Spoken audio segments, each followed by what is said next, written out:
बारां जिले के छबड़ा में शनिवार को हुई मामूली कहासुनी में चाकूबाजी की घटना रविवार को बड़े उपद्रव में तब्दील हो गई। यहां दो समुदाय आपस में भिड़ गए। दोनों तरफ से जमकर पत्थरबाजी की गई। वहीं करीब 6 दुकानों को आग के हवाले कर दिया गया। साथ ही वहां खड़े वाहनों में भी आग लगा दी गई। कई दुकानों में लूटपाट भी हुई है। बेकाबू भीड़ को काबू में करने के लिए पुलिस ने लाठीचार्ज करके खदेड़ा। आगजनी की घटना के बाद क्षेत्र में बिजली बंद कर दी गई। हालात इतने बिगड़ गए कि प्रशासन को शहर में धारा 144 लागू करनी पड़ी। घटना की शुरुआत शनिवार शाम को हुई। कस्बे के धरनावदा चौराहे पर फलों के ठेले पर अहमदपुरा निवासी कमल सिंह फल खरीद रहे थे। तभी वहां पर किसी बात पर 3 युवकों फरीद, आबिद, समीर से उनकी मामूली कहासुनी हो गई। इस दौरान युवकों ने उन पर चाकू से हमला कर दिया। कमल को बचाने के लिए पास के दुकानदार राकेश नागर दौड़े। युवकों ने उन पर भी हमला कर दिया।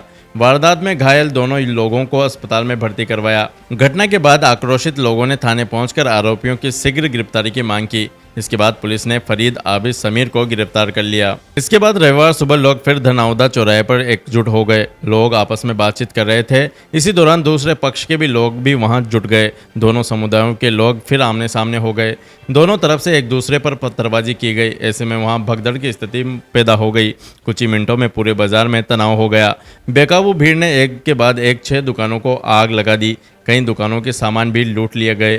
एक मोबाइल की दुकान को भी अराजक भीड़ ने लूट लिया। भीड़ इस कदर अनियंत्रित थी कि दुकानों में लगी आग को बुझाने के लिए पहुंची दमकल में भी तोड़फोड़ की। वहां अराजकता की स्थिति पैदा हो गई। शुरू में पुलिस भी मूक दर्शक बनी रही, लेकिन बाद में जब कई थानों की फोर्स मौके पर पहुंची तो पुलिस हरकत में आई और उपद्रव कर रहे लोगों को पुलिस ने लाठी लेकर दौड़ाया। फिलहाल स्थिति नियंत्रण में है। घटना के बाद आसपास के थानों से भी पुलिस फोर्स को मौके पर बुलाया गया है। कोटा आईजी रविदत्त गौड़ भी मौके पर पहुंच गए हैं।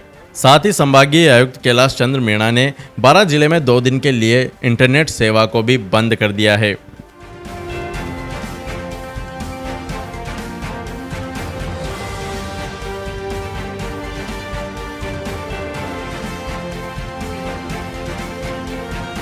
हाड़ौती की खबरों से हर समय अपडेट रहने के लिए YouTube पर सब्सक्राइब करें हाड़ौती न्यूज़ और प्रेस करें बेल आइकन को।